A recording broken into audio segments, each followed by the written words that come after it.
Hong Kong today rebounding after some sharp losses yesterday. Let's get more on the markets right now and the interest we're seeing from at least some overseas investors with Stephen Nash. He's Managing Director at financial services firm Merriman Curran Ford. He joins us now on set. Stephen, thank you for joining us today.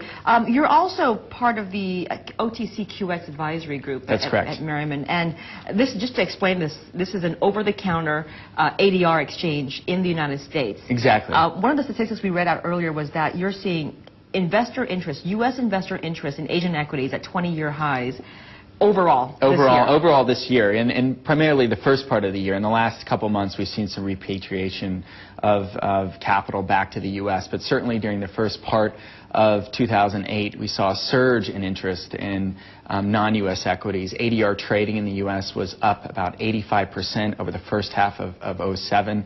$2.4 trillion traded in the first half of the year in ADR. So that's a massive increase over 07 and a very good sign about the liquidity and overall ADR market trading in the U.S. Yeah, now while the interest is there are various platforms or ways for investors to get involved. One through the ADR market in the U.S., yes, but another way is directly through the markets here in Asia. Correct. And one of the reasons why we're seeing Asia down so much for the year is that as foreign investors pull out of what they consider to be higher risk emerging markets and pull their money back home, that exacerbates the falls that we see out here in Asia. So is it really a good thing for Asian equities, I mean for investors or markets in Asia, if this ADR market in the U.S. continues to expand so much? I think that it's an excellent thing, and here's why. About 41% of institutionally managed capital globally is managed out of the U.S. So that is a key focal point for institutional interest. The largest retail market in the world is still the U.S. market. So what companies can do is really take advantage of that opportunity by establishing an ADR program now when markets are down. Attract companies, even if money's not being put to work, attract institutional interest through an ADR mechanism, because that gives a company in Asia the ability to trade in more hours during the day, be visible to U.S. fund managers that can pay attention to their press releases, pay attention to what they're doing in Asia, even though they don't have a physical presence in the U.S. So it can be a very effective way for companies to garner significantly more interest from the U.S. market. What kind of interest, what type of companies tend to attract the most interest right now from U.S. investors? And I guess I'm referring mostly to the institutions. Are they looking for your big blue chip names or are they looking for growth companies? I mean, give me a sense. I would say more evenly split between blue chip names that are very much on sale right now, trading at low PEs, the lowest PEs they've traded at in some time. So there's a shopping spree right now, especially with the U.S. dollar strengthening. Blue chip companies in Asia are significantly on sale. So I would imagine that those are going to be very attractive as well as some of the growth names that you alluded to. Okay, we're going to get back to you in just a moment and talk more about this in just a quick moment here. Stephen Nash from Merriman Curran Ford joining us back right after this short break. Stay with us.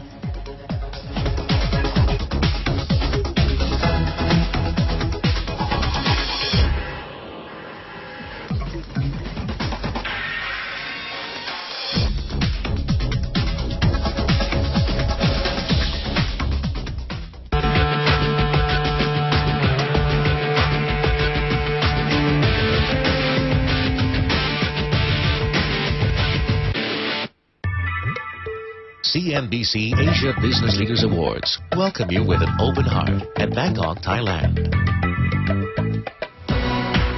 The Thailand Convention and Exhibition Bureau extends their warm welcome to all delegates who will be gracing this inaugural event right in the dynamic city of Bangkok. Look for special privileges at abla.cnbc.com.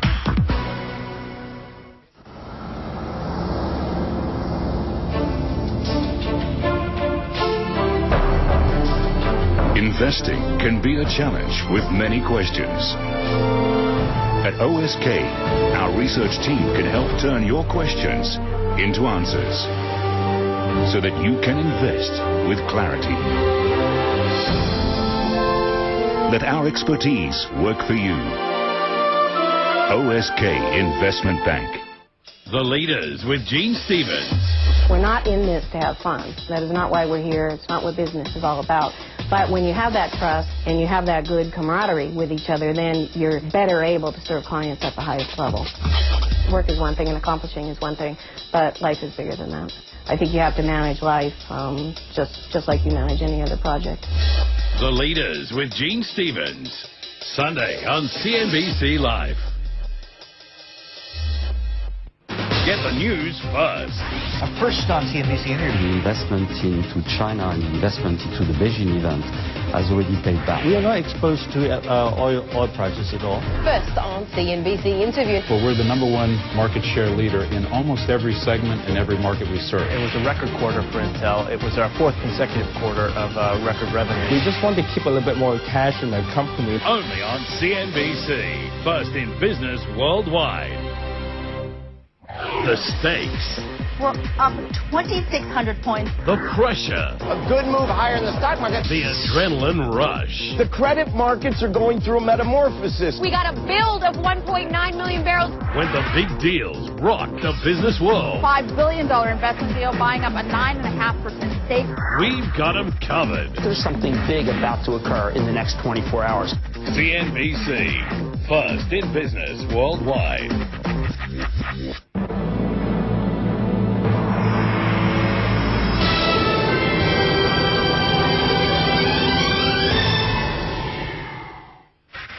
You are looking at a live shot of the Tokyo skyline right now. Trading is just getting underway for the afternoon session. We'll have the opening numbers for you coming up. But first, here are your headlines right now. Asian markets are rallying in morning trade after Wall Street ends 3 days of losses, with the Dow climbing more than 550 points. G20 leaders are converging on Washington for this weekend's Leaders Summit aimed at tackling the financial crisis. Already, though, some say not to expect any major results. And a weaker won takes its toll on Korean Airlines today. South Korea's biggest carrier posted second consecutive quarterly loss because of rising costs.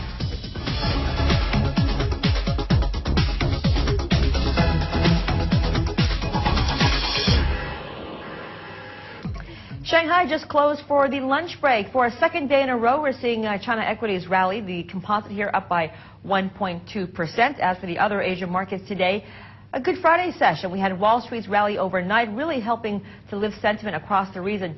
We've just got the Kospi in South Korea turning a bit softer here, now down by just 0.1%. The biggest market, though, Tokyo, now back from its lunch break in the afternoon session, still seeing the strength there, up by about 300 points off the highs, however. I want to point that out. Let's get back to Stephen Nash. He's managing director at financial services firm Merriman Curran Ford, and he joins us here on set again. Stephen, we left off talking about investor interest in the over-the-counter ADR market in the United States. And I want to ask you this.